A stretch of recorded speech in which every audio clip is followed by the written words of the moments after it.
lunes nosotros teníamos en el cronograma la clase de contestación de demanda y reconvención. Y hoy teníamos la clase de excepciones previas. Como verdaderamente vamos a tener que resumir la clase entre hoy y el lunes, vamos a dar excepciones previas, así que por ahí el tema de la contestación de demanda, de reconvención y excepciones, no lo vamos a dar con el detalle que lo damos en otras clases, pero ustedes tienen los audios y los videos, ya están subidos, ¿no? Anita, sí.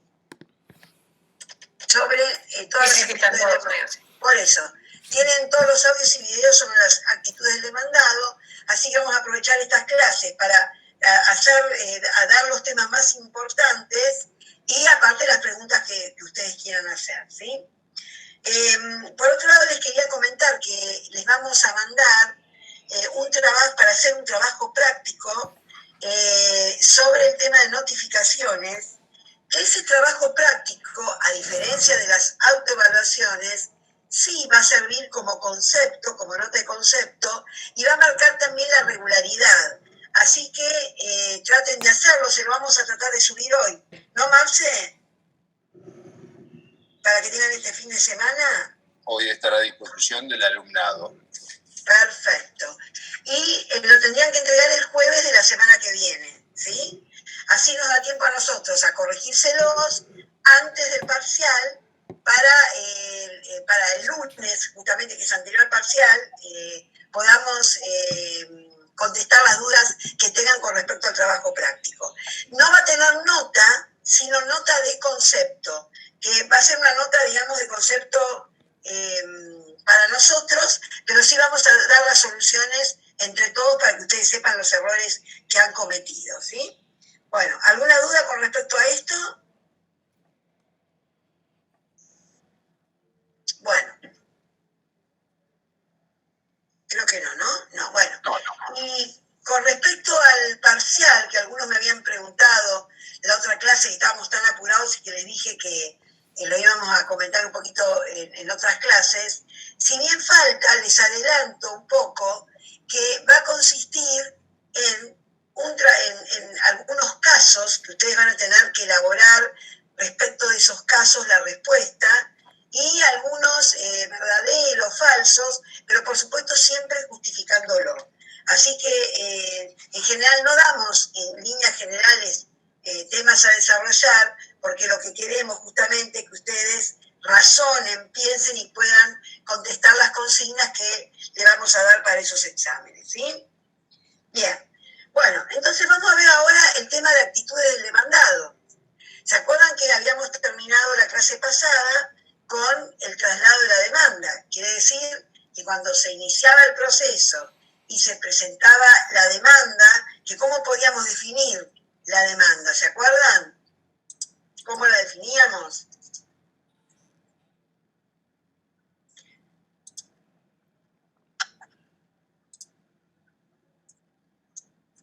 ¿Se acuerdan, chicos, la demanda? Ahí estaba muy bien. Como una presentación, muy bien, Fabián.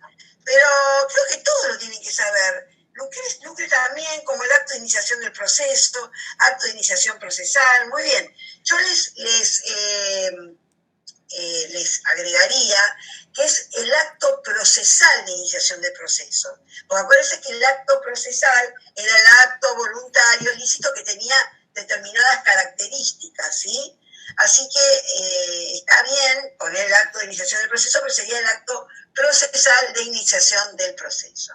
Muy bien, y Camila va más allá y muy bien, me responde que es el acto procesal que contiene la pretensión. Muy bien, la pretensión porque en el escrito de demanda reclamábamos contra alguien y respecto de un tema determinado.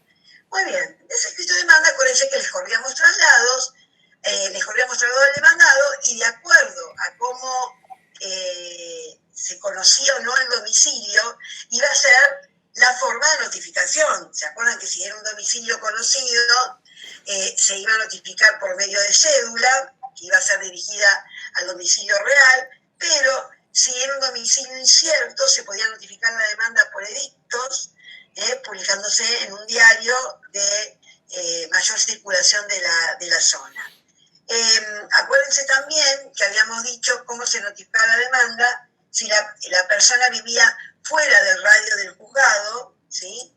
Y el doctor les explicó que había una ley, que era la 22.172, por el cual se unificaban las jurisdicciones a los fines de realizar actos procesales, ¿sí? Entonces, por ejemplo, para notificar una demanda, si estábamos en la ciudad de Buenos Aires, notificar una demanda en Córdoba, se podía hacer por medio de la cédula 22.172. Y si la persona vivía en el extranjero, la podíamos notificar por medio del Ministerio de Relaciones Exteriores, que sería lo que se llama el exhorto diplomático, ¿sí? Entonces, sabiendo bien la demanda y cómo notificábamos la demanda, vamos a ver qué puede ocurrir cuando al demandado le llega la cédula del traslado de la demanda. ¿Qué actitudes puede tomar el demandado cuando le llega a su domicilio una cédula de traslado de la demanda, ¿sí? Y el demandado, vamos a ver que no tiene un deber, en líneas generales, de contestar la demanda. ¿Por qué decimos que no tiene un deber?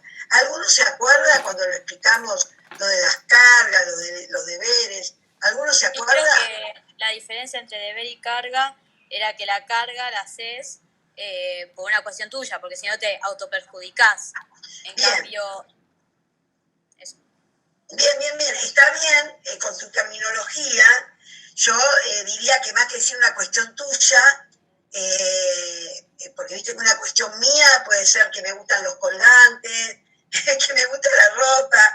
Yo lo que diría es que es un imperativo en el propio interés, que es lo que quisiste decir, Fiamma, y te lo entendí. Pero, ¿por qué es un imperativo en el propio interés? Porque si no se cumple con ese imperativo, realmente hay un perjuicio, ¿sí? Hay un perjuicio que no va a estar dado en pagar una suma de dinero, ni en tener una sanción, ¿sí? Sino que el perjuicio se va a dar porque se pierden facultades de realización de actos dentro del proceso.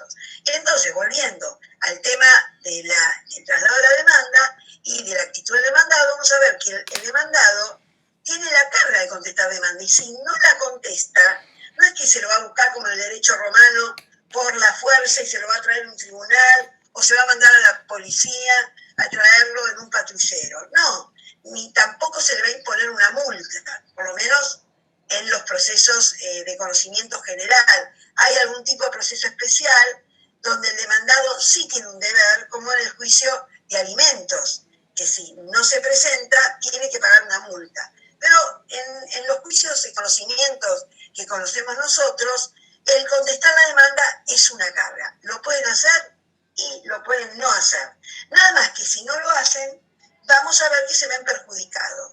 Y vamos a ver que entonces, como una actitud negativa, cuando alguien no se presenta en un proceso a defenderse, vamos a ver que se le va a decretar a pedido de parte la rebeldía. Entonces, como actitudes negativas, tenemos la rebeldía y la incontestación de la demanda, que lo vamos a ver la clase, creo que la clase que viene, ¿no? Sí, es la que sigue. Sí, el lunes.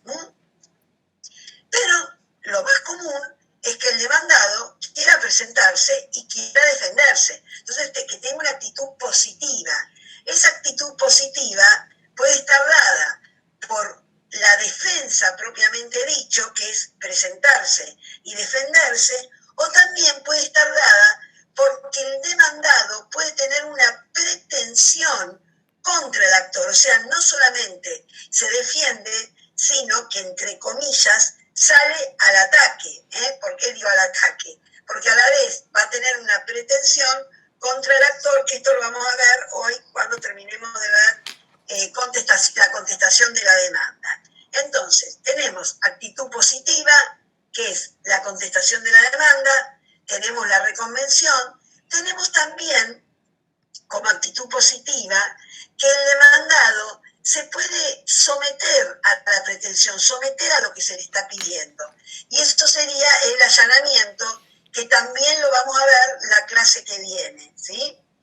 Y por último, tenemos la posibilidad de que el demandado oponga a esa pretensión alguna circunstancia que es como una defensa, pero no es la defensa sobre el fondo de la cuestión, sino una circunstancia impeditiva o suspensiva de lo que es la pretensión, como por ejemplo, no contestar la demanda, sino decir, señor juez, usted es incompetente para intervenir, resuelva primero el tema de la incompetencia y después seguimos hablando. Esto, Marcelo, después lo vas a explicar con más detenimiento, que sería el tema de las excepciones previas. Entonces, actitud positiva, contestación de demanda, oposición de excepciones previas, reconvención, allanamiento. Actitudes negativas, rebeldía, incontestación de demanda. Esto un poco es el panorama que a nosotros como profesores nos interesa que ustedes sepan, sin perjuicio de que a veces de acuerdo a cada libro en el cual estudien, ustedes pueden ver amplificadas estas actitudes que puede tomar el demandado. Pero a nosotros nos interesa que les quede claro estas actitudes. Entonces, si el demandado quiere defenderse, se presenta y contesta demanda. Por lo tanto, ¿cómo podemos definir a la contestación de demanda? La contestación de demanda es el acto procesal por medio del cual el demandado va a poner todas sus defensas, salvo las que sean de previo y especial pronunciamiento, como vamos a ver más adelante, que serían salvo las excepciones previas, ¿sí? Entonces, acuérdense que es un acto procesal, como todos los actos que se celebran en el proceso, como un acto voluntario, ilícito, un acto procesal por el cual el demandado opone todas sus defensas, salvo las que vamos a ver que se llamen excepciones previas. ¿Y qué debe contener ese escrito de contestación de demanda? Bueno, en verdad, como todo escrito, vieron que todos los escritos tienen un título que se llama sumario. Cuando dimos demanda, el título era inicio demanda o promuevo demanda. Ahora, cuando veamos la contestación de demanda, el título va a ser contesto demanda, ¿sí? Y entonces para eso tengan a mano el código procesal al lado, o ya sea por internet o que lo tengan en papel, y busquen el artículo 356. ¿Lo tienen a mano ya todos? Sí. Sí, doctora. Bueno, bárbaro. Tengan a mano porque este artículo lo vamos a analizar. No, lo peor es que no me di cuenta que eras vos, Marcelo. Y te contesté muy seria, ¿viste? Perfecto, bueno. Logré engañarte. ¿Cómo? Logré engañarte. Sí, me engañaste, verdaderamente me engañaste. Lo que pasa, Marcelo, es que no estás con el gorro. Sí, Porque, sí. les comento, el cuatrimestre anterior, el doctor Ruiz, que fue un alumno muy pesado, pero muy pesado, me interrumpía, me hacía preguntas, pero cuando tomaba ese rol se ponía un gorro. Entonces yo distinguía cuando era el doctor Ruiz a cuando era el alumno Ruiz, ¿se dan cuenta? Pero ahora no sé, ahí está, ahora está, ahí se lo puse. Se lo puse, entonces me queda chiquito. Te creció la cabeza, más o menos. Sí, sí.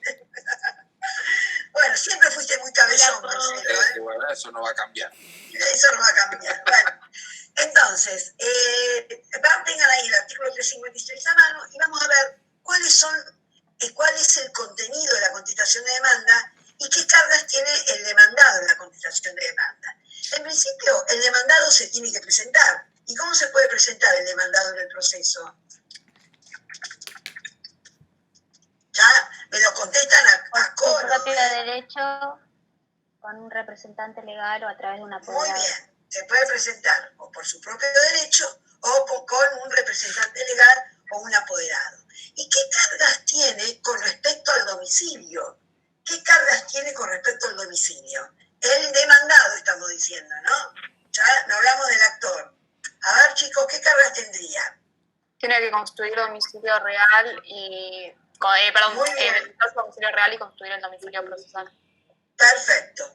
Acuérdense que también esa es una cabra, muy bien, Lucrecia, porque si no cumple con esa cabra, bien Federico también, que me está contestando, si no cumple con la carga de denunciar el domicilio real y de constituir domicilio, va a tener las consecuencias que vimos del artículo 41 del Código Procesal. Muy bien.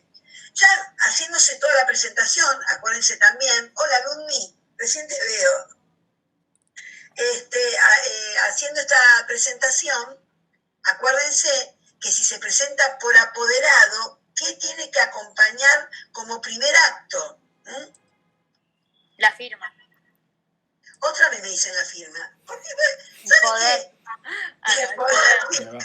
¿Saben qué? La otra vez me contestaron lo mismo. No sé por qué se confunden el tema de la firma. No, la firma es la que va a tener el escrito. Tiene que acompañar el poder. Pero nadie me puso que lo que se acompaña y que es lo que ocurre no es el poder. Lo que se acompaña es la copia del poder. Porque generalmente los poderes que se hacen por escritura pública queda el original del poder, o a veces en el protocolo, o lo tienen las personas ese poder, ¿no? Digamos, el poderante y el apoderado. Lo que se presenta a juicio general es una copia de poder que aparte está firmada. ¿Está ahí? ¿Le están mostrando, Marce? Ahí estamos mostrando justo donde está la firma del abogado que certifica perfecto. la autenticidad del instrumento que lo apodera a él. No es una copia certificada, es una copia firmada por el abogado. En realidad, en ese caso, el abogado está cumpliendo las veces de certificador de la autenticidad de ese poder. Él se hace cargo de que ese poder es auténtico. Pero no está certificado por un funcionario público, vale aclarar. Bueno, muy bien. Entonces, ya tenemos toda la presentación y ahora viene verdaderamente el nudo del escrito de contestación de demanda. ¿Qué va a tener que hacer el demandado? Va a tener que reconocer o negar categóricamente, primero, cada hecho invocado en la demanda. ¿Se acuerdan cuando en la demanda hablamos de los hechos? Que decíamos que eran los acontecimientos que habían ocurrido y que dan origen a esa pretensión. ¿Se acuerdan de eso? Bueno, ¿qué tiene que hacer el demandado respecto de esos hechos que adujo el actor? Tiene que reconocerlos o negarlos categóricamente. Ahora vamos a ver, van a presentar acá el escrito de contestación de demanda, ¿sí? Entonces, fíjense que la primera parte, lo que hace el demandado es reconoce y niega cada uno de los hechos. Puede reconocer que verdaderamente en tal fecha ocurrió un accidente, puede reconocer que hubo una colisión en la esquina, el lugar, puede reconocer el horario, pero va a negar de la forma en que se realizó, en que sucedieron los hechos, según lo que contó el actor. O sea, va a negar por ahí que iba a excesiva velocidad, va a negar que fue el auto invistiente, va a negar que verdaderamente le produjo lesiones al actor, va a negar que por esas lesiones no pudo trabajar. O sea, tiene que reconocer o negar categóricamente cada uno de los hechos. Hay un error muy común, que es creerse que como uno se defiende, lo único que hace es negar todo. Y no es así. Hay hechos que se pueden reconocer. Supónganse que es una demanda de escrituración de un bien y el demandado, el actor, acompaña el boleto de compraventa porque dice que tal día firmaron un boleto de compraventa y el demandado no le abonó el total del precio para poder escriturar, ¿sí? Y entonces el demandado, cuando contesta demanda, niega los hechos, pero puede reconocer que tal día firmó con el actor un boleto de compra-venta. ¿Entienden esto? ¿Entienden? Entonces puede reconocer o negar categóricamente cada uno de los hechos. ¿Qué ocurriría si guardara silencio, si respondiera evasivamente, si respondiera en forma genérica, ¿sí? Vieron que yo les dije que tenía que reconocer o negar cada uno de los hechos. Abril me dice, se tiene por reconocido. Bueno, Abril, te estás acercando muchísimo a lo que voy a explicar, pero con respecto a los hechos, no es que se los tiene por reconocido. Lo que va a ocurrir es que el juez podrá reconocidos en el momento en el cual dicte la sentencia definitiva. Entonces, pongamos ejemplos para que lo veamos en la práctica. Si el actor en su escrito de demanda dice que tal día ocurrió un hecho dañoso, ¿sí? Y que por ese hecho dañoso a él le provocaron lesiones que le impidieron realizar normalmente sus tareas laborales. Fíjense que está hablando de que ocurrió un hecho, de que el hecho le provocó lesiones y que tuvo consecuencias en el ámbito laboral. Y el demandado, cuando contesta la demanda, reconoce el hecho, pero niega genéricamente todo lo demás, o responde en forma ambigua, ¿sí? O no dice nada respecto específicamente de lo que yo le dije, que le provocó lesiones y que por las lesiones no pudo trabajar. ¿Qué va a ocurrir cuando se dicte la sentencia? El juez podrá tener por cierto esos hechos sobre los cuales el demandado guardó silencio, como por ejemplo, va a poder tener por cierto que se le provocó lesiones y va a poder tener por cierto también que por esas lesiones no pudo realizar su actividad laboral. Entonces, fíjense que ¿por qué digo que podrá tener por cierto? Porque también hay que estar a la prueba que se produzca. Por más que guarde silencio, si luego tenemos pruebas en contra de la postura del actor, por más que el demandado guarde silencio, el juez podrá no tener por reconocido el hecho. ¿Entienden esto, chicos? ¿Sí o no? Sí, sí. Sí, sí. ¿Agustina lo entiende? ¿Los demás, chicos? Olga también, Andrés también. Yo tengo una pregunta. A ver, sí, María Sol. Sí. Una cosa sería, digamos, negar esos hechos y otra cosa sería decir que esos hechos pasaron pero que la persona no los produjo, ¿no? Bueno, en la negativa, evidentemente, si el actor lo que aduce es que el demandado es el que le produjo el hecho, el demandado lo que tiene que decir es que negar ese hecho. ¿Por qué? Porque él no produjo el daño. Si el demandado pensara que el daño lo produjo otra persona, vamos a verlo más adelante, esto lo puede traer al juicio esa persona, ¿sí? Como, que creo que lo vimos, como tercero, sí, lo vimos, como un tercero, pero por lo pronto va a tener que negar categóricamente que él fue el que provocó el daño. ¿Entendiste, María Sol? Sí, perfecto, gracias. Bien, entonces, volviendo, la carga del actor, negar o reconocer categóricamente cada uno de los hechos. Si guarda silencio, si responde evasivamente o responde genéricamente, ¿sí? En ese caso, el juez podrá tener por cierto esos hechos cuando dicta la sentencia. La segunda carga, perdón. sí, Agustina. En el caso de que el demandado contesta pero da una propia versión de los hechos, ¿eso sería contestar evasivamente? Es decir, no se detiene a negar o a reconocer, sino que da una versión de los hechos. Sí, está bien tu pregunta, pero no llegamos a esto, porque ahora, en este escrito de contestación de demanda, lo que estamos hablando es de la primer parte del escrito de contestación de demanda, que es la negativa y el reconocimiento de cada uno de los hechos, y vamos a ver la negativa y el reconocimiento de los documentos. Luego va a tener que alegar los hechos que hace su defensa, y ahí va a tener que explicar lo que vos estás diciendo ahora. Pero al margen de explicarlo, él tiene la carga de reconocerlo o de negarlo en esta oportunidad del escrito de contestación de demanda. ¿Entendiste, Agustina? Sí, sí, sí, gracias. Perfecto. Camila, ¿qué me dice?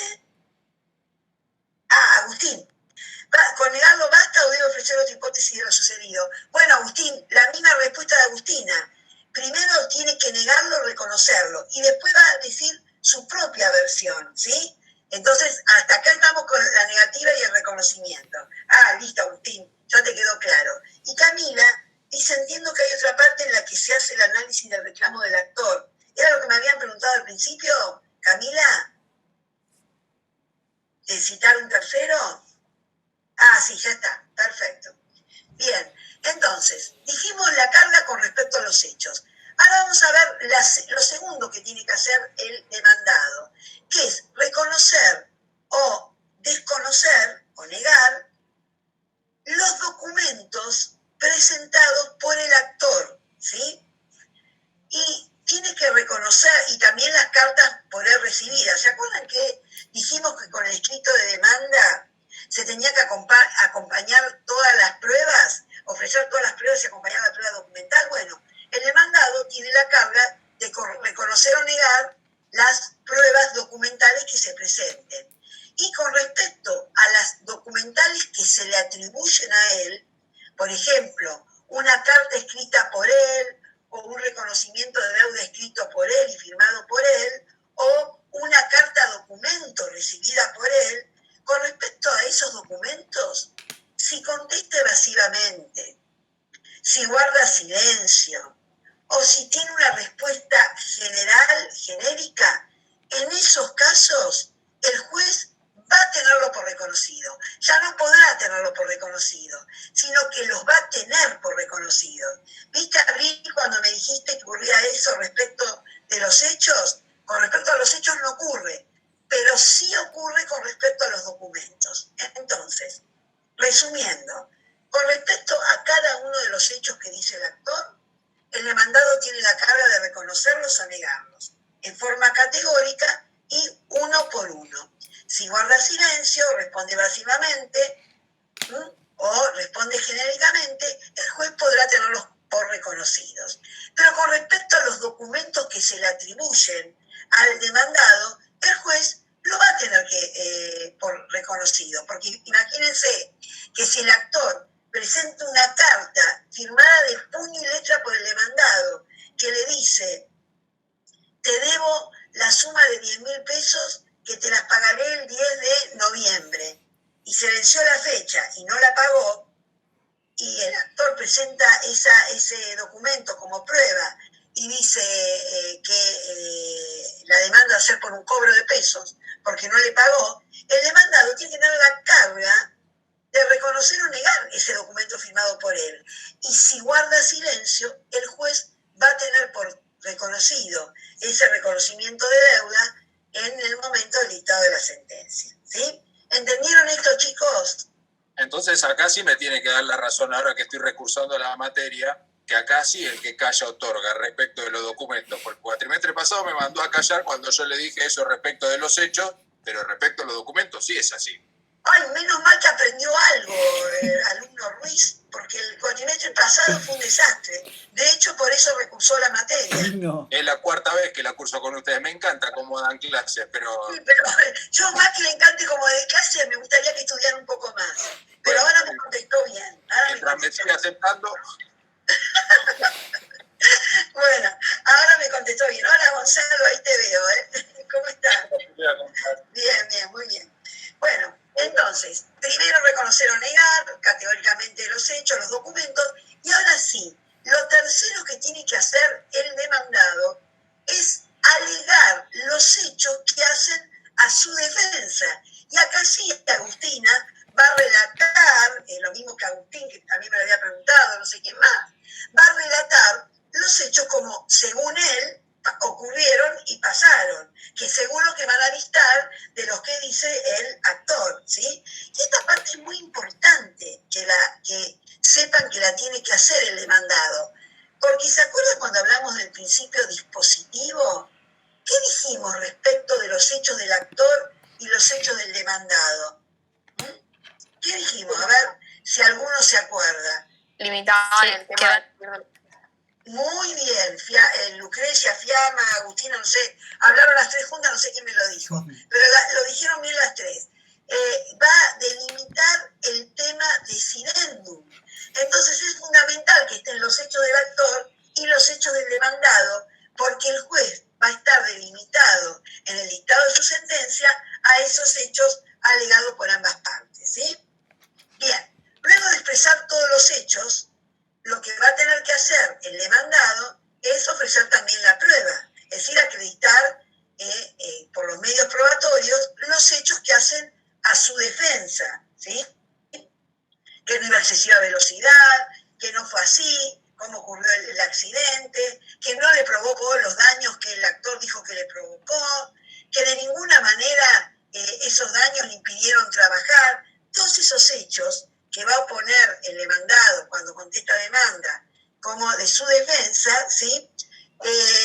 Esos hechos justamente van a ser probados y tienen que ser probados por medio del ofrecimiento de prueba que tienen que hacer en ese mismo escrito de contestación de demanda, ¿sí? Y a ver, alumno Ruiz, ya que estudió y dio tantas veces la materia esta, ¿qué pasa con respecto al derecho? ¿Tiene que invocar el derecho el demandado? Tiene que hacer tiene que hacer una fundamentación espectacular, porque si no lo hace no hay manera de que se defienda, y aparte con eso le limita al juez todo lo que el juez tiene que decir en la sentencia. Yo creo que esto ya hablamos el cuatrimestre pasado. Entonces, ¿qué tiene que seguro poner las normas jurídicas? Y claro, doctora, usted explicó esto el cuatrimestre pasado, ¿o no? ¿Pero por qué? Si no las pone las normas jurídicas, ¿qué pasa? ¿El juez no va a dictar sentencia? Sí, va a dictar sentencia, pero va a hacer cualquier cosa porque no sabe lo que tiene que poner. Bueno, la verdad, alumno Ruiz, yo estoy muy frustrada con usted. Va a ser la la quinta vez que va a repetir esta materia nuevamente. No es así. A ver, chicos, si alguno sabe qué pasa, si el demandado... Sí, profe. Me saca de quicio este alumno, a ver. Puede no ponerlo, pero el juez tiene que decir igual porque conoce el derecho. Muy bien, ¿por qué principio? Vanessa me lo dijo muy bien. Yuria, Novi, Curia, Silvana también. Bien, a ver si aprende sus compañeros un poco, que saben un poquito más que usted. Muy bien. 4 veces dando la materia y todavía no aprendió eso. Qué barbaridad. Sigamos. Tiene que... Doctor. ¿Cómo? ¿Qué, Gonzalo?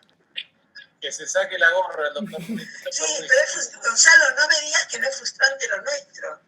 Tanto están dando el curso todos los cuatrimestres, y alumno que no aprende nada. Es frustrante, bueno, muy bien. Yo lo voy a recomendar en Facebook. Sí. Bien, muy bien. Y luego va a tener el petitorio también como todo escrito, ¿sí? O sea, luego de reconocimiento, negativa, hechos, derecho, prueba, petitorio. Y ahora sí, ¿quién va a firmar? Ahora que a todos les gusta el tema de la firma, ¿quién va a firmar ese escrito de contestación de demanda? Chicos, por favor, a ver, ¿quién firma el escrito de contestación de demanda? Depende. Muy bien, María. Se presenta con un abogado, él y el abogado, y se presenta un apoderado, el apoderado. Y tiene que ser si es abogado. Bien. Si no... Depende de quién encabece el escrito. Bien, Agustina, bien, María. Muy bien. Con ese escrito se termina con esa firma, se termina el escrito de contestación de demanda.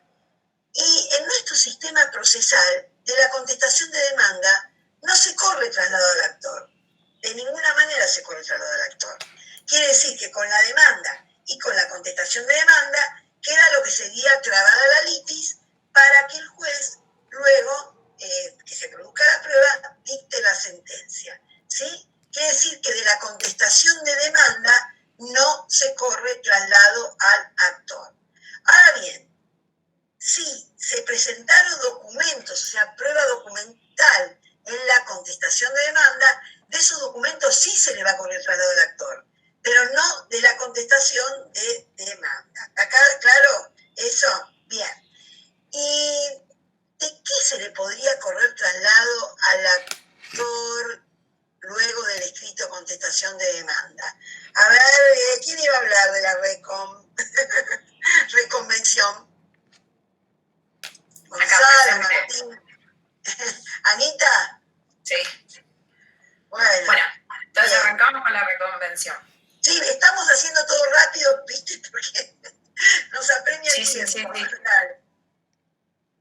Entonces, como bien había mencionado la doctora Guanon, estamos ubicados en la etapa introductoria del proceso y en esta oportunidad vamos a hablar de la reconvención. Recordemos reconvención como actitud positiva del demandado, ¿sí?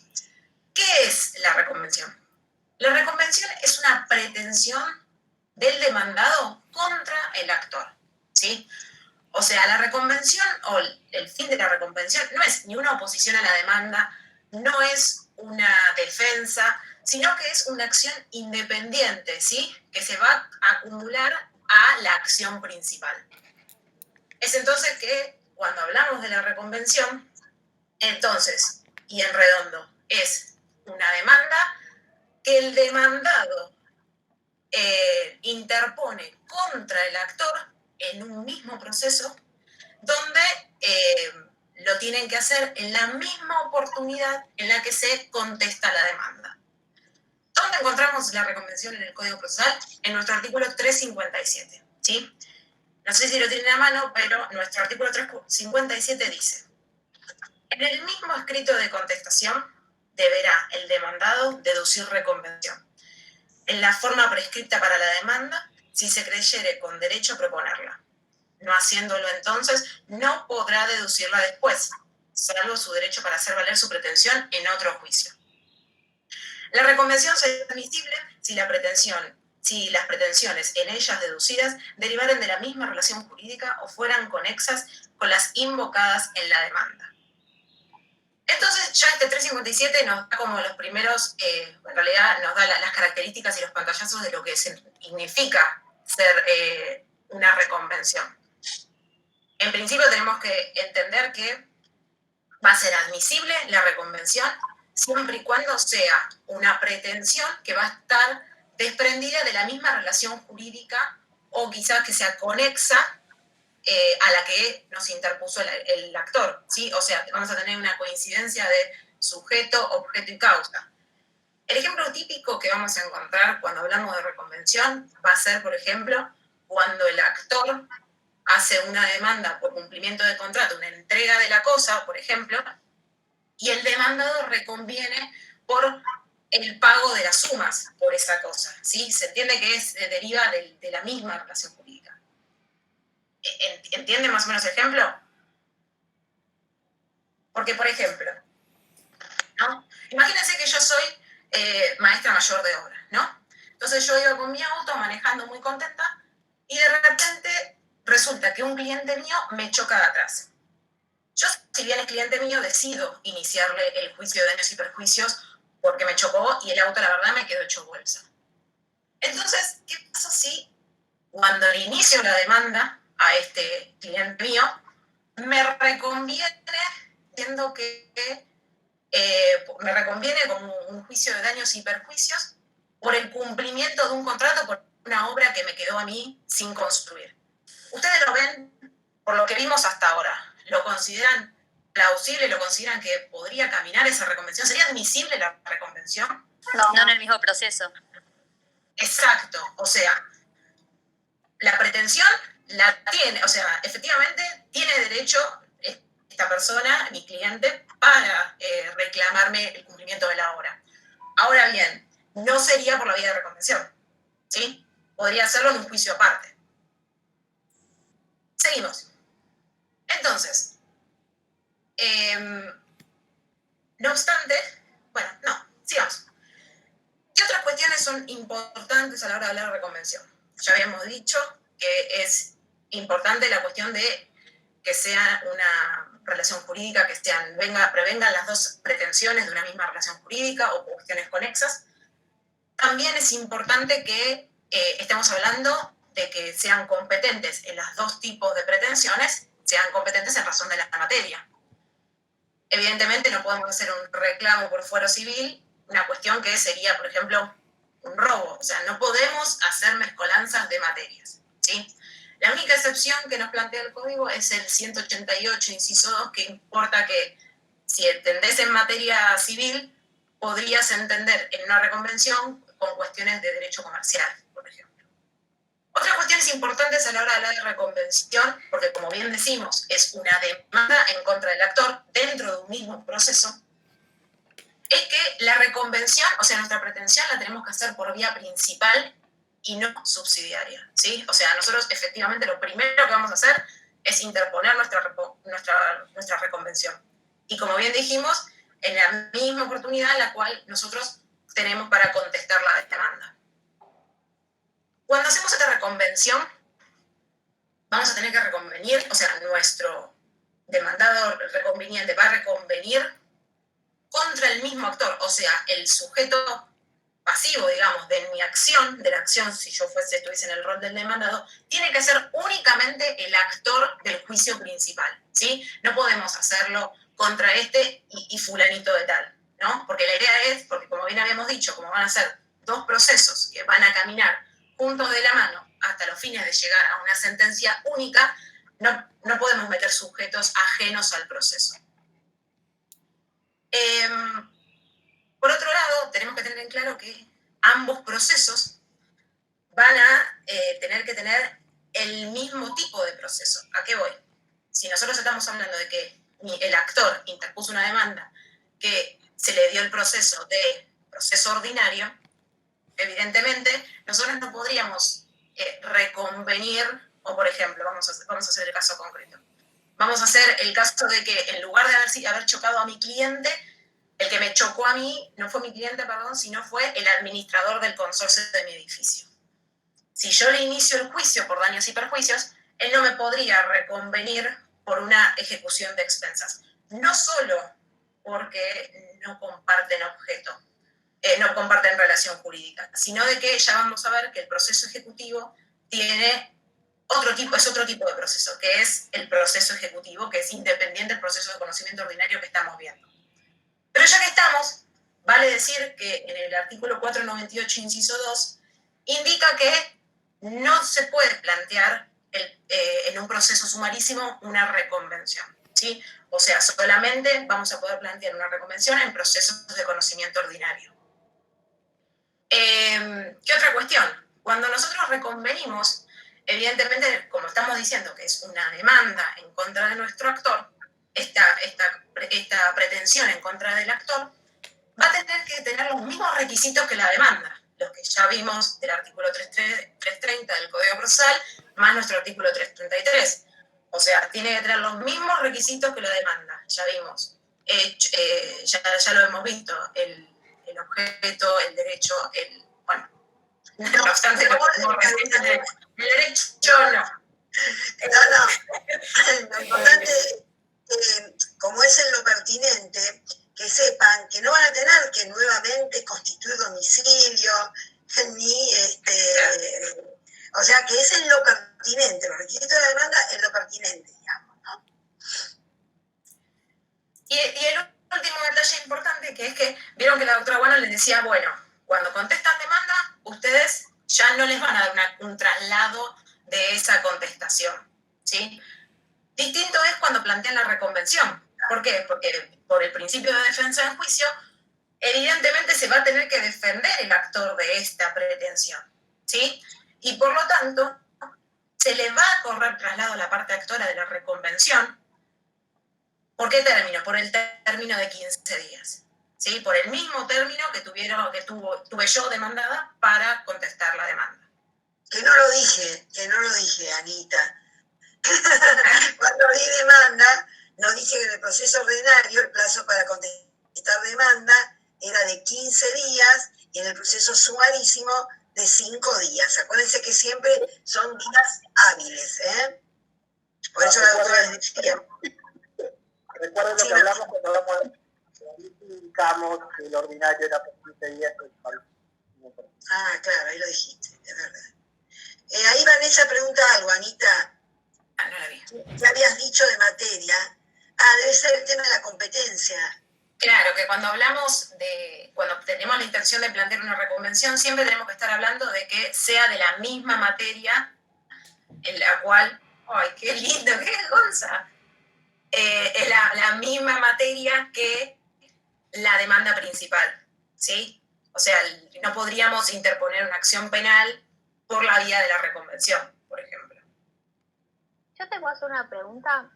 Cuando hablamos de interponer la reconvención de manera principal y no subsidiaria, sería, por ejemplo, yo contesto la demanda, no sé, negando... Reconvenís y después negás. Ah, ok. está bien. ¿Entendés? Porque No, digo, sería el caso del revés sería ese, ¿no? Contesto y como segunda opción reconvengo. Que no es nada común. Sí. No es nada común. En general se contesta y se reconviene. O sea, primero se contesta y después se reconviene. Pero puede ocurrir, ¿no? Puede ocurrir. ¿Ustedes lo vieron, chicos? Sí, yo tuve un caso hace poco de uno que era pariente mío, porque se nota que de derecho procesal no sabía mucho. Había planteado el reclamo de unas mejoras en un proceso de desalojo, reconviene por mejoras en el desalojo, querían desalojar y él viene y dice, yo contesto la demanda, pero para el caso de que no hagan lugar a mi planteo, esto es para el caso de que no se rechace la demanda, entonces quiero que me paguen las mejoras. No, señor, tiene que ser principal el reclamo, no puede estar supeditado al resultado de la contestación. Claro. Mira, viste que siempre hay casos. Cosas, pero para hacer dulce. Siempre hay casos. Federico, preguntalo de cuándo es por 5 días.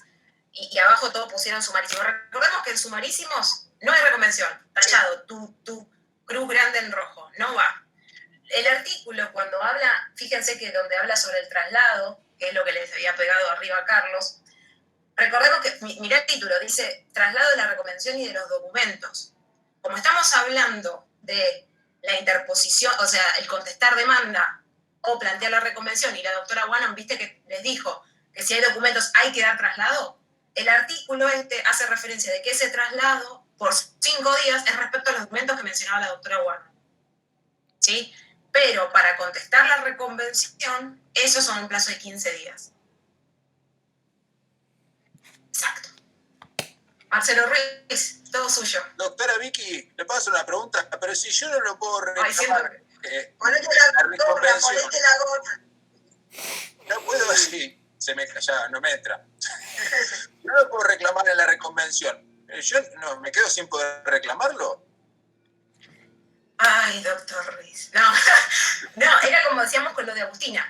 ¿Qué pasa si, chao, pucha, me olvidé de reclamar, tengo una pretensión en contra del actor, pero me olvidé por el principio de presunción, evidentemente no podría hacerlo en la misma vía, o sea, no podría ir por la vía de la reconvención. No obstante, y sin perjuicio de plazo de prescripción y toda la perinola, la realidad es que tenemos la posibilidad de tener nuestro proceso aparte. ¿Te gustó la palabra perinola? Te vi reírte. Yo les quiero dar uno de los ejemplos en que en general se da el tema de la demanda y la reconvención. ¿Saben qué, chicos? En tema de cumplimientos de contrato y de rescisión de contratos. Es decir, supónganse que alguien celebró un contrato de locación de obra. Algo dijiste vos, Vicky, pero lo relacionaste más con los daños, que también se puede dar, pero en el tema de cumplimiento y rescisión de contrato, en general se da siempre. Es decir, se celebra un contrato de locación de obra y el actor, o sea, que inicia la demanda, pide que se termine de hacer la obra, por lo tanto inicia una demanda de cumplimiento de conto de locación de obra. Es decir, pide que él le encargó la realización de la obra, la termine y se la entregue. Esa sería la pretensión del actor. Cuando contesta demanda el demandado, ¿sí?, se opone a esa pretensión porque dice que efectivamente, si bien firmaron un contrato de locación de obra, el actor le tenía que proveer los materiales para poder realizar la obra. Y como no se los proveyó, no entrega la obra, por lo tanto ahí se está defendiendo, pero tampoco quiere que se cumpla el contrato, quiere que se rescinde ese contrato. Es decir, que ya no tenga que entregar la obra y que aparte se lo resarza de los daños y perjuicios por el incumplimiento contractual. Entonces, demanda por cumplimiento de contrato, reconvención por rescisión de contrato. ¿Me entienden esto, chicos? Sí, sí. ¿No? ¿Sí? Sí, sí. Bien. Bueno. Bien. Bueno, Marce.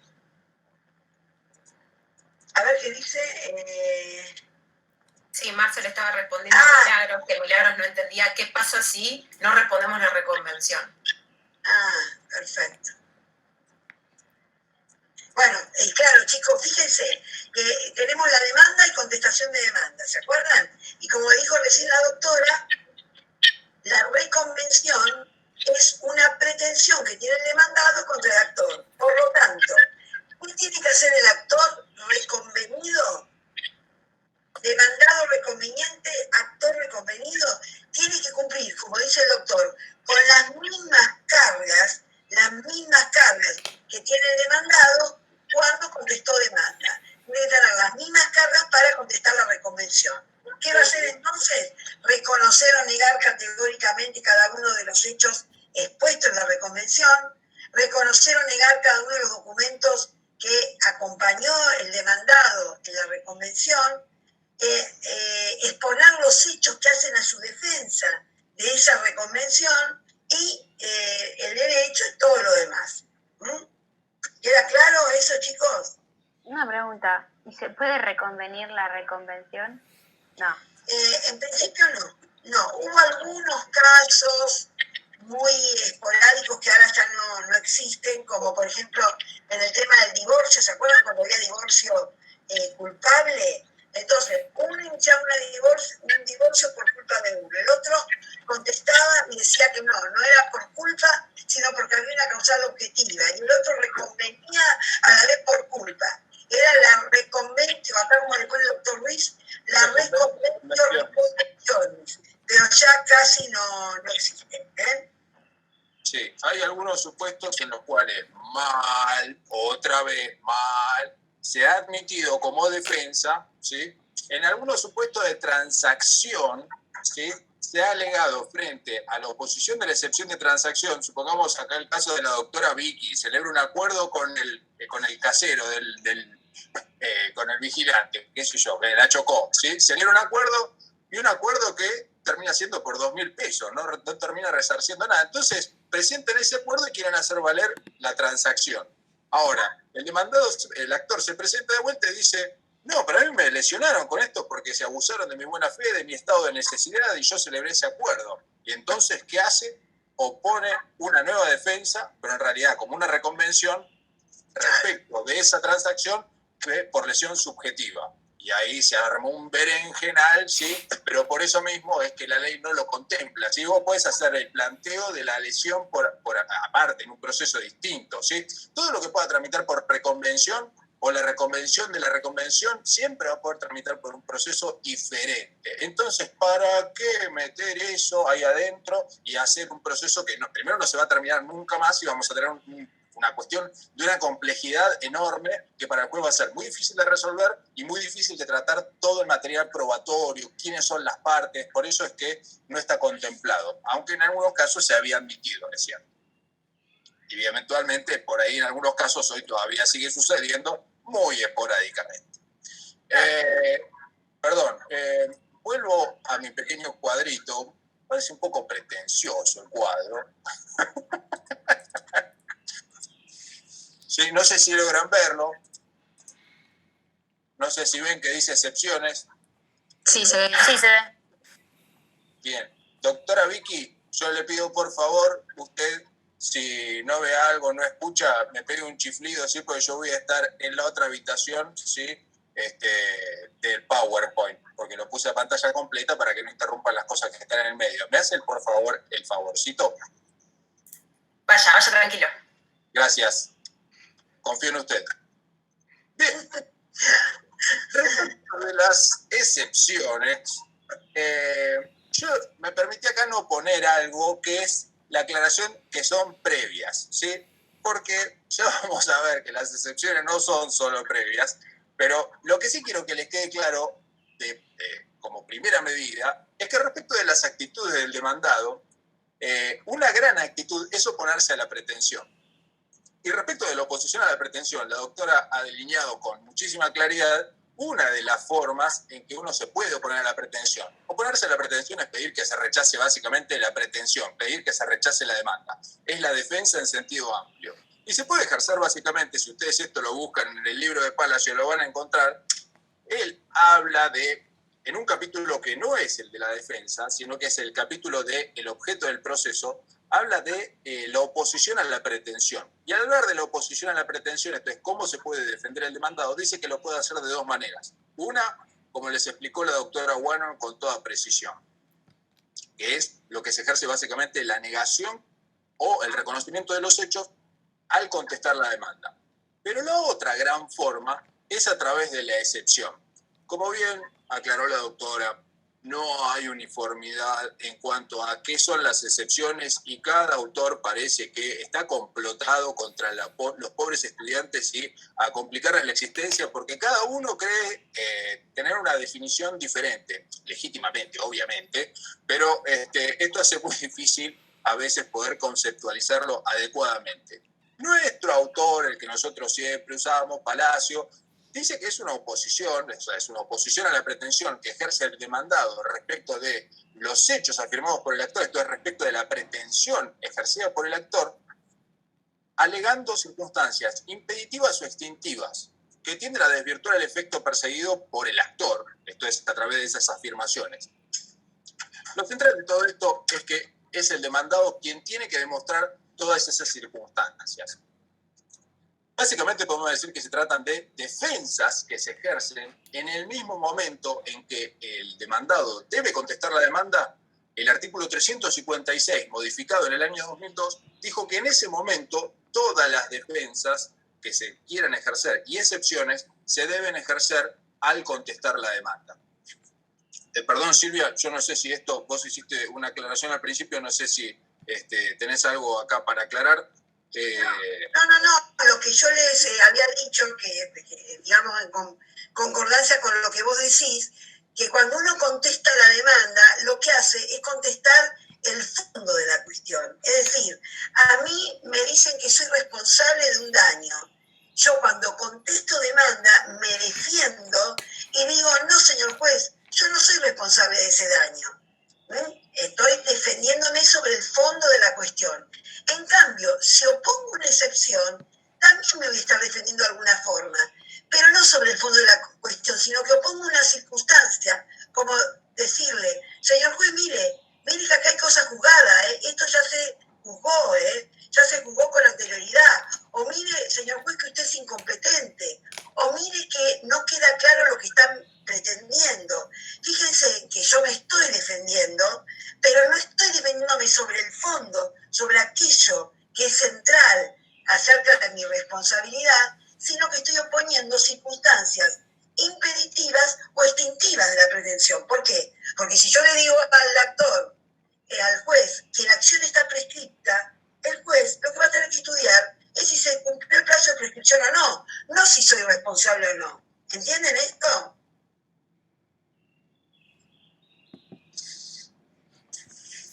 No logro ver si están contestando o no. Sí, algunos dicen Juliano, hola, sí, Marías. Sí. Bueno, Sí, bueno, fantástico. Por ahí, nosotros siempre discutimos esto, Silvia, sí. Creo, varias veces, con qué alcance explicarlo.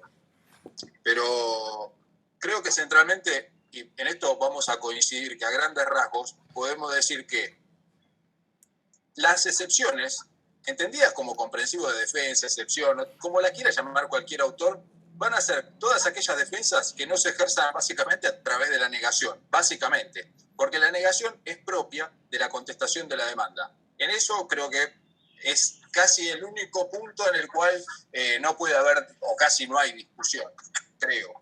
Confirmame si esto... Sí, no, es así, pero que se acuerden igualmente que cuando se contesta demanda, se puede reconocer algunos hechos. Es decir, claro, lo mismo que está diciendo, pero para que les quede claro, que la contestación de la demanda no es solo negación, claro, sino que dentro de la negación del fondo de la cuestión, que como decíamos antes, de que me están achacando que soy responsable, sí puedo reconocer por ahí que tal día ocurrió tal hecho, ¿sí? Es un complemento, Marcelo, de lo que estás diciendo, nada más, ¿no? Tal cual. Sí.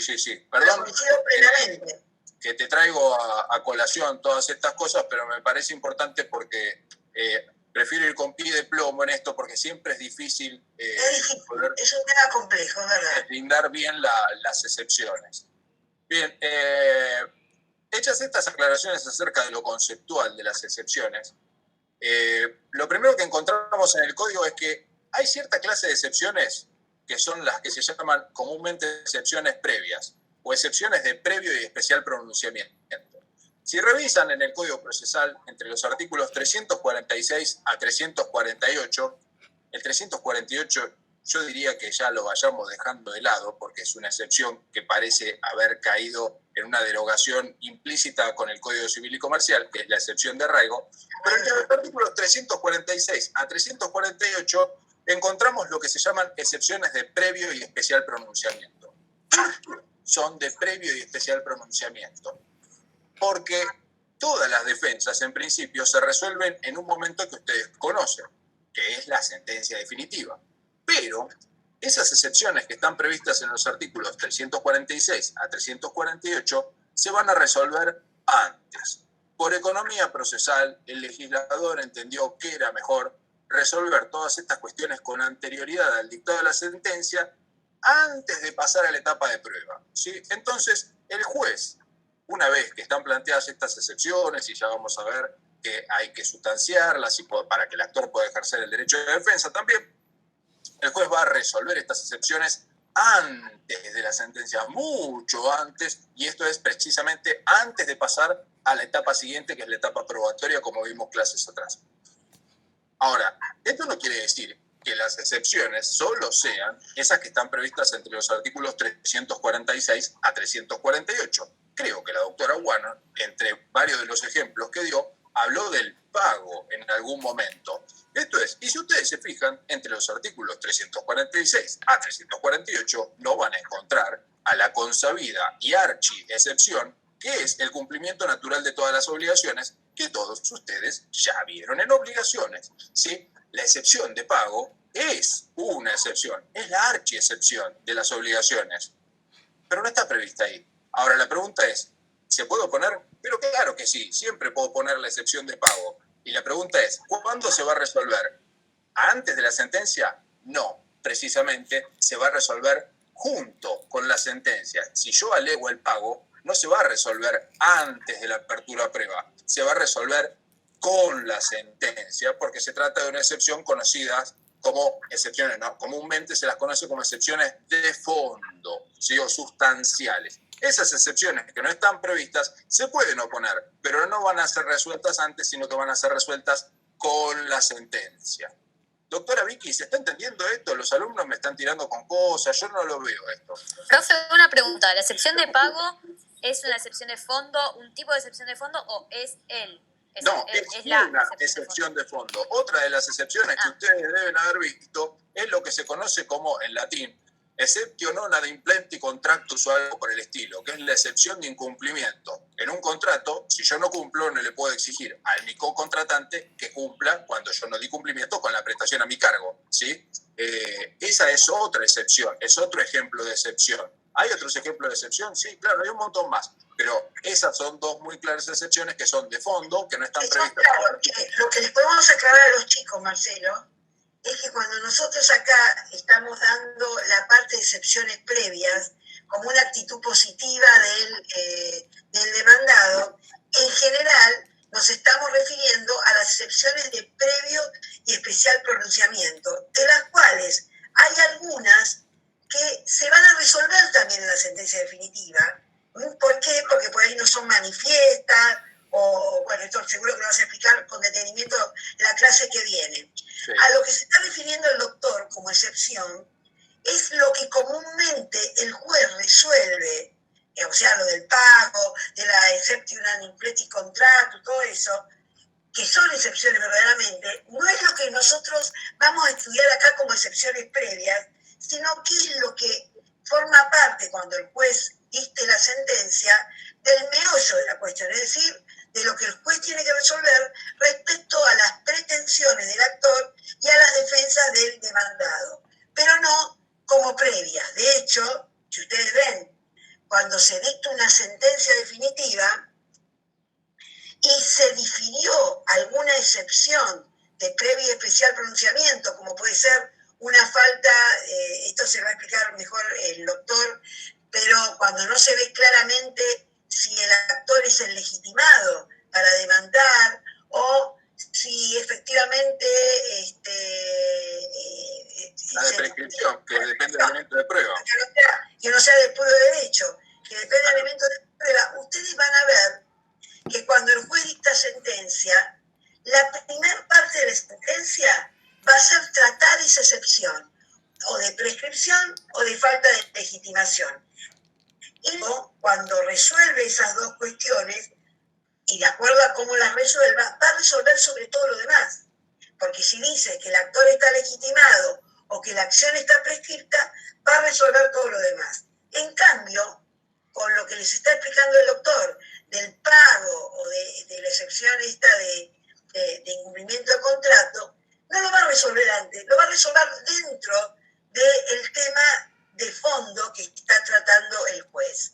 Esto es lo único que les quiero decir, no sé, para que entiendan que la excepción de pago sí es una excepción en el proceso ejecutivo y no es una excepción ahora como la estamos viendo como excepción previa. Claro, sí. Es que probablemente se puedan encontrar con esto cuando estudien, entonces van a decir, ¿y esto será una excepción o no? Sí, efectivamente, conceptualmente es una excepción, pero como bien dice Silvia, no es una de las excepciones que vamos a ver ahora, ¿sí? Pero quería que quedara clara esta distinción para poder separar la paja del trigo. Bien, ahora, ¿hay otra clasificación? Sí, y esta es la clasificación que trae nuestro amigo Don Lino. Don Lino nos va a hablar que hay dos clases de excepciones básicamente que son de tipo dilatorias y perentorias. Sean de previo o no, de fondo, no importa. Las excepciones básicamente para él son dilatorias o perentorias. ¿Qué quiere decir que una excepción previa sea dilatoria? Una excepción va a ser dilatoria cuando de admitirse va a provocar una suspensión o una postergación del proceso hasta que ese defecto que se alega mediante la excepción se subsane.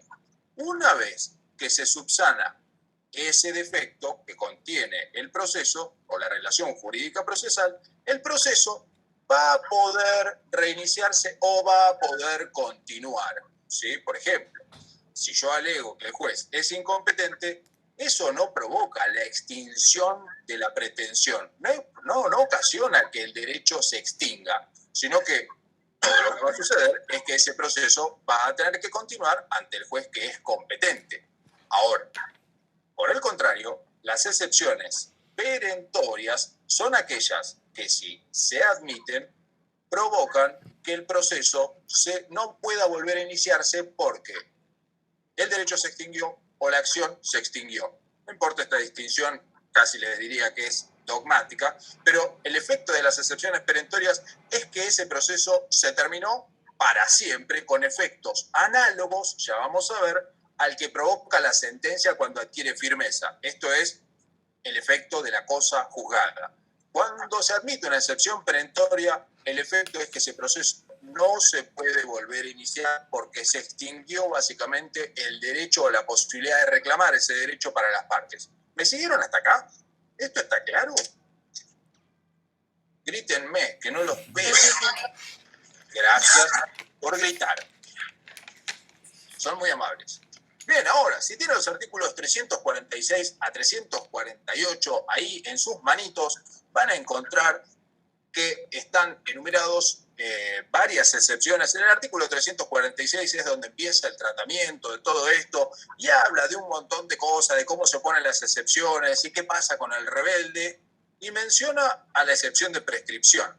Pero si ustedes se fijan, en el artículo 347, el genio del legislador, ¿sí? Como suele suceder en un montón de ocasiones, dice, arranca así, solo se podrán oponer como de previo y especial pronunciamiento las siguientes excepciones.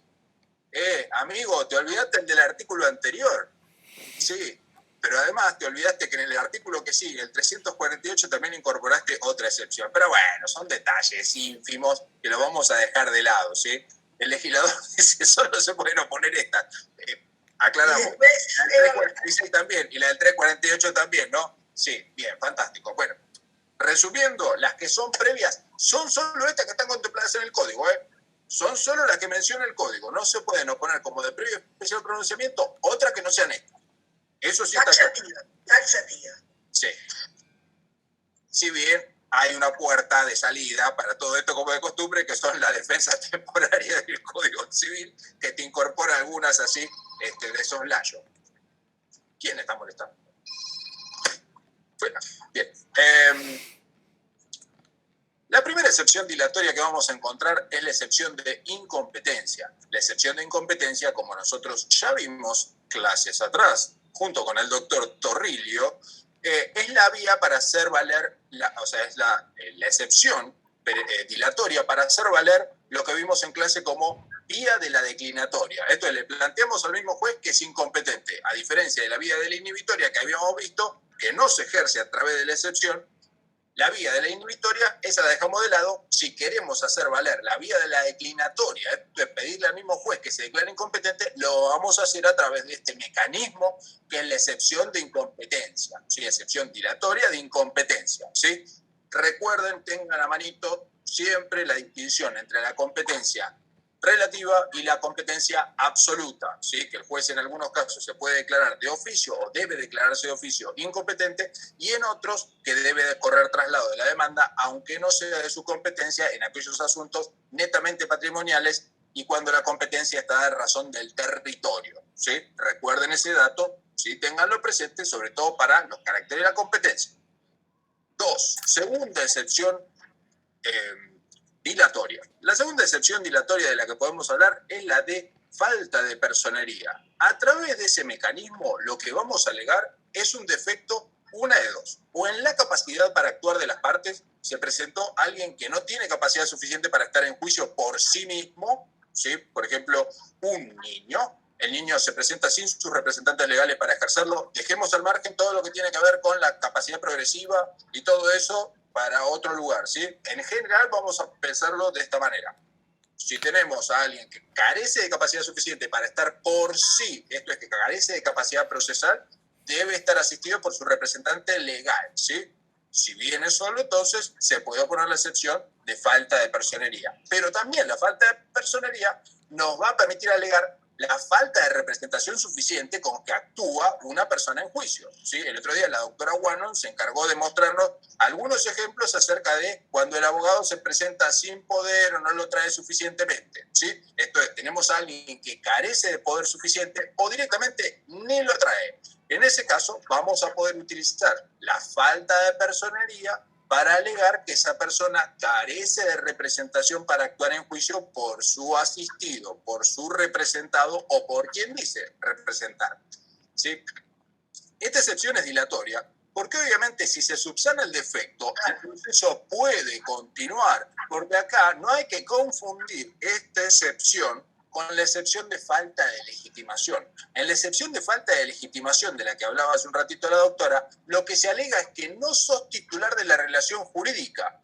Vos no sos el dueño del vehículo para reclamar, por ejemplo, en el caso de Vicky, que ella decía que la habían chocado por el auto, ¿sí?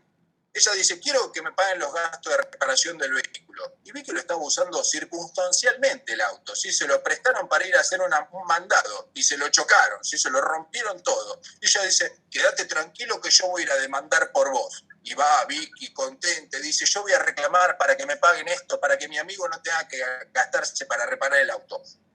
Y le van a decir, pero vos no sos la dueña del auto ni la guardiana del auto para poder reclamar por ese vehículo. Entonces lo tiene que hacer el dueño.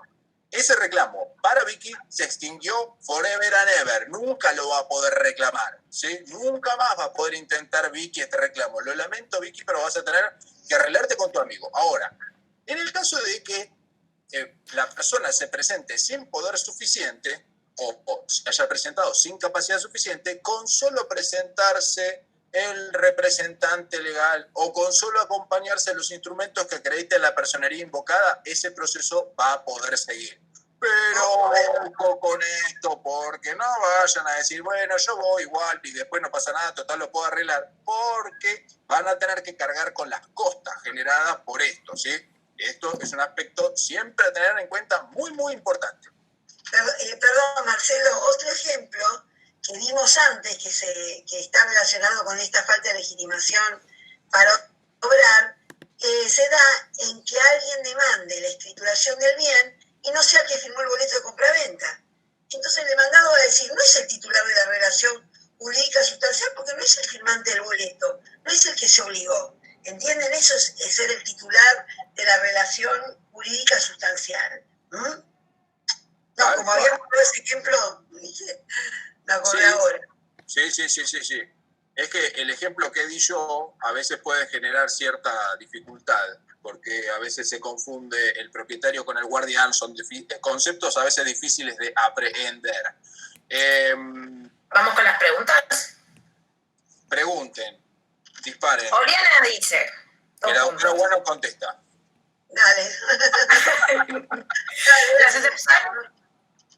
Las excepciones del previo y especial pronunciamiento van a ser las dilatorias y perentorias y las de fondo, todas las que queden fuera de los artículos 346, 348. Espérate, tantito. ¿Vos vas a poder es muy larga la pregunta. Sí, vas a poder oponer todas esas excepciones del 346 al 348 como de previo y especial pronunciamiento, y el juez lo que va a tener que hacer es seguir el procedimiento, que hoy no me va a alcanzar el tiempo para explicarlo, pero el juez va a tener que correr traslado en particular de esas excepciones por cédula a la parte contraria para que las conteste, ¿sí?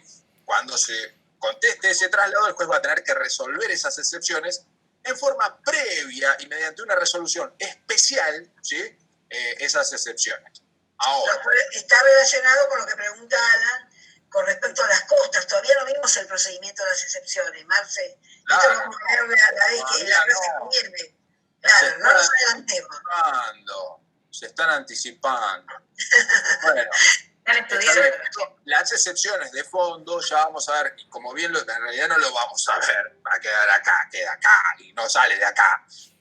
Las excepciones de fondo se van a poner por el demandado al contestar la demanda en esa misma ocasión y el actor va a poder hacer uso de su facultad para contestarla, ¿sí? Pero todo eso va a quedar como suspendido ahí. Se va a poder producir prueba, obviamente, respecto de todo esto, pero recién se va a resolver en un momento muy particular, que es la sentencia definitiva. Todo esto va a quedar postergado para ese momento.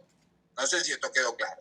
Claro. Eso es lo central de lo que tiene que quedar claro. Entiendo que querría que no se confundieran las excepciones de fondo con las excepciones de previo y especial pronunciamiento, porque acá viene la confusión. Cuando hablamos que el juez resuelve el fondo de la cuestión, resuelve lo que dice la contestación de demanda cuando la parte se defiende y opone todas aquellas defensas que no tienen que ser las de previo y especial pronunciamiento. Entonces, cuando hablamos de excepciones, chicos, ubíquenlas como las de previo y especial pronunciamiento y que algunas de previo y especial pronunciamiento se pueden diferir para resolverlas con la sentencia definitiva. No lo ubiquen ahora como las excepciones de fondo, porque es un tema mucho más complejo. Es un tema que en verdad Marcelo y Vicky, ¿no? Gonzalo, no lo vamos a ver tanto en el derecho procesal, ¿no? Es un tema que hace a las pretensiones de fondo y que el juez lo resuelve en la sentencia definitiva. Yo digo para que no se confundan con este tema. Sí. Veo yo que, profesores, se confundió el tema de la estructura por el cuadro, donde en un lado se veía que decía previo, especial pronunciamiento, y en el otro lado fondo, y es como que ahí se nos mezcló. Claro, bueno, porque yo ahí es lo que disentimos, Marcelo, ¿te acordás en la explicación de las excepciones? Que yo te decía que me parecía que para un nivel en el cual estamos dando elementos de derecho procesal, si bien es lo correcto, es lo que vos, el cuadro ese está correctísimo, chicos, pero no quiero que se las confundan. Perdón,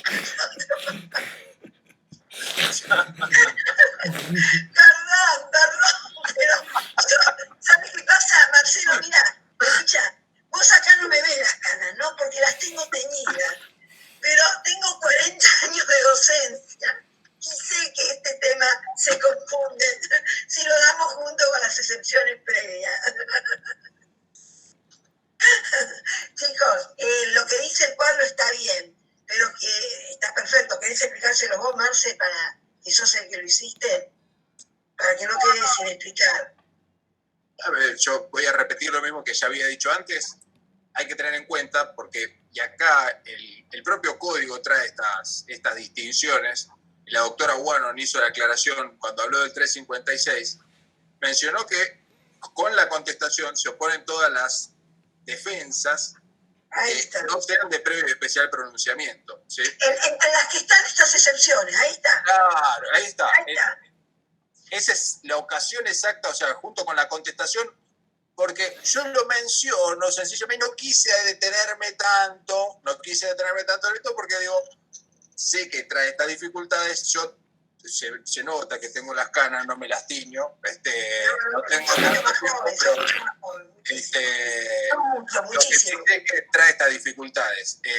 Pero lo que sí, la única distinción central que tenemos que tener en cuenta es que hay excepciones, la mayoría de estas, y las que nos importan a nosotros, que son las excepciones de previo y especial pronunciamiento que se van a resolver en una sentencia anterior a la sentencia anterior a la etapa de prueba, que son las de previo y especial pronunciamiento.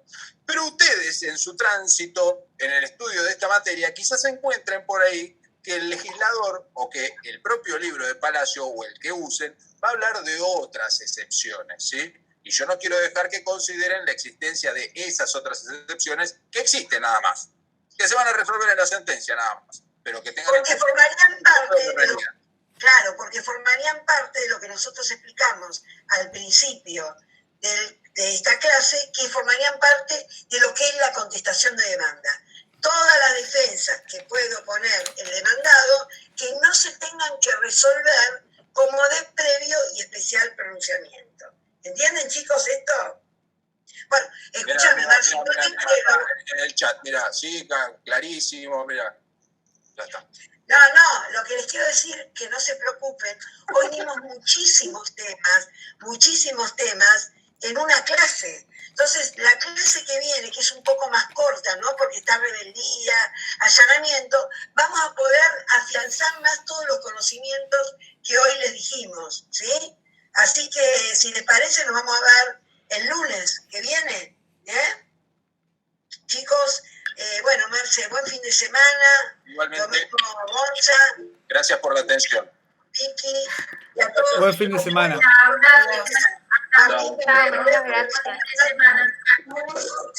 Chao a todos. Carlos. Al final pude.